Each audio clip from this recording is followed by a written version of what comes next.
Hello there guys, hope you're enjoying your weekends. Just thought I'd do a quick video really talking about tomorrow's Carabao Cup final. I've never tasted Carabao, couldn't tell you what it's like, but it's fun to say. I'm probably pronouncing it wrong, knowing my track record. Currently watching Leicester versus Stoke. I was just thinking about how there are two young English players, one on each side, who could maybe turn up at Arsenal in the summer. Harry Maguire, the centre-half at Leicester, and Jack Butland, the goalkeeper of Stoke. Well, Butland's just punched the ball into his own net, so I suppose we could consider that a successful audition for a role in the calamitous Arsenal defence. Anyway, it's all about tomorrow. It's all about Manchester City. It's all about the cup final. And there are a lot of difficult decisions facing Arsene Wenger when it comes to his team selection. Those are created by the unavailability, really, of Henrik Mkhitaryan, who's become an automatic starter. And what that does is create a space in the midfield and a problem to be solved. There's also a question mark over the defensive system. Arsenal started the season with a back three. They appear to evolve towards a back four. I'm not sure we've played the three for about 5-6 games now. What does Arsene Wenger do tomorrow? Well, anyone who listens to the Arsecast Extra will know I think he's going to stick with the four, but that's not what I would do. This is the 11 I would pick. I would go with three at the back. And I think I would make that three Monreal, Mustafi and Koscielny. That's the best three. That's the three that we've had the most success with this season. So that's what we want to go with. Wing backs, well, on the right-hand side, Hector Bellerin picks himself. On the left, it's a bit trickier. You've got Sead Kolasinac, who scored in the week but did not look solid defensively. You've got Ainsley Maitland-Niles, who was withdrawn at half-time on a booking against Ostersund after not really impressing in that first half. Nevertheless, I might be inclined to go for Maitland-Niles. City have got a lot of pace going forward. You're talking about the likes of Sane. You're talking about Raheem Sterling. There's even some talk that maybe Gabriel Jesus might be available.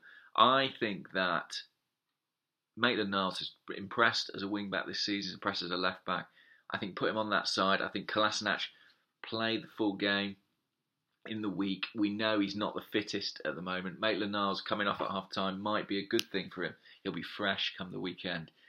So yeah, it's a big call, but that's what I would go with. Maitland-Niles as left wing-back. In central midfield, well, this is the real problem area for me. In fact, let's go to the other end first. We know Aubameyang's going to start. It'll be quite odd seeing him play for the first time in a couple of weeks. He doesn't really feel like an Arsenal player yet, but he gives us that X factor. Who knows what he's going to produce? Mesut Ozil will be one of the two behind him. And then you've got three places left. Two deeper midfielders, one joining up with Ozil and Aubameyang. Well, look, if Aaron Ramsey's fit, he's got to start. He's our man at Wembley, but does he start in that deep two, or does he start a little bit further forward? I might be inclined to go with him a little bit further forward. I just think liberate him from the defensive responsibility.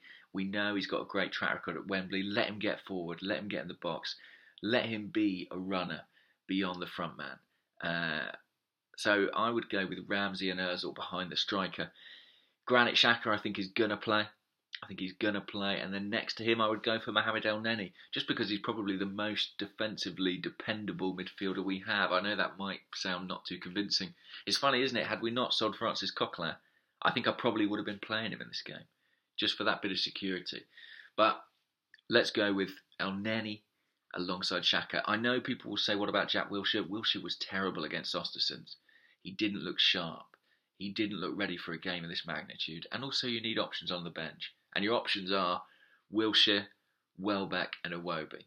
And they'll all be involved at some point in the 90, assuming we're still in the game. Maybe 120 if we can push it that far.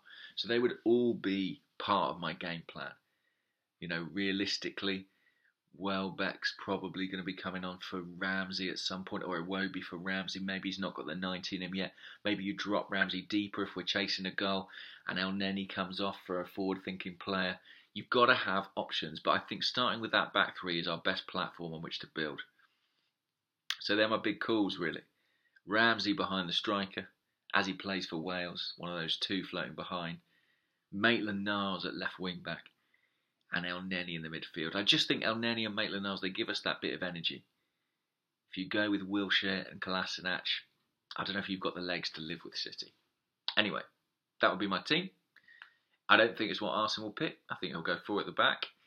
But we shall see. I think, we've always got a chance in a final. I'm not optimistic. That would be crazy. But we can have some hope, eh? Anyway, let us know your teams in the comments below. Thanks for watching, guys. As always, if you haven't subscribed yet, please do. Hoping to have more videos coming in the next few weeks. Cheers. Bye-bye.